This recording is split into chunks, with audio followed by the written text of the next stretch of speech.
Delivery తర్వాత వచ్చే back pain గురించి మన వీడియో పోస్ట్ చేస్తే చాలా మంది ఎట్లా తగ్గిందని చెప్పి కామెంట్ చేస్తున్నారు. సో నాలాగే ఎంతో మంది సఫర్ అవుతున్నారని చెప్పి నాకు కూడా అర్థమైపోయింది.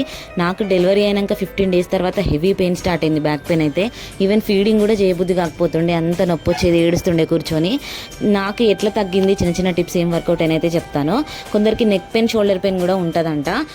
డాక్టర్ అడిగితే ఏమన్నారంటే ఐరన్ క్యాల్షియంలో ఉన్న హార్మోన్స్ ప్రాబ్లం వల్ల అండ్ ఇంకోటి ఫీడింగ్ చేసేటప్పుడు మనం చిన్న చిన్న మిస్టేక్స్ చేయడం వల్ల కూడా ఇట్లా పెయిన్ వస్తుందంట. డైలీ ఒక నువ్వుల లడ్డు కంపల్సరీ తినమన్నారు. ఇప్పటికీ నేను 4th month కంప్లీట్ అయింది. 21st day నుంచి కంపల్సరీ తింటున్నాను. ఐరన్ కాల్షియం టాబ్లెట్స్ కూడా మనం అస్సలు నెగ్లెక్ట్ చేయొద్దు, వేసుకోవాలని చెప్పారు. అది కూడా వేసుకున్నాను. ఇక ఫీడింగ్ చేసేటప్పుడు వెనకాల బ్యాక్ బోన్కి ఖచ్చితంగా సపోర్ట్ తీసుకొని కూర్చోవాలి, స్ట్రైట్గా కూర్చొని ఫీడింగ్ చేయాలి. అండ్ ఇంకోటి మోకాలు కింద ఇట్లా నీ దగ్గర మనం కంపల్సరీ ఒక పిల్లో పెట్టుకోవాలి. టక్కుమని తగ్గిపోతుందని నేను చెప్పను. నేను ఇట్లాంటి చిన్న చిన్నగా చూసుకోవడం వల్ల నాకైతే చాలా వరకు పెయిన్ తగ్గింది, కొంచెం రిలీఫ్.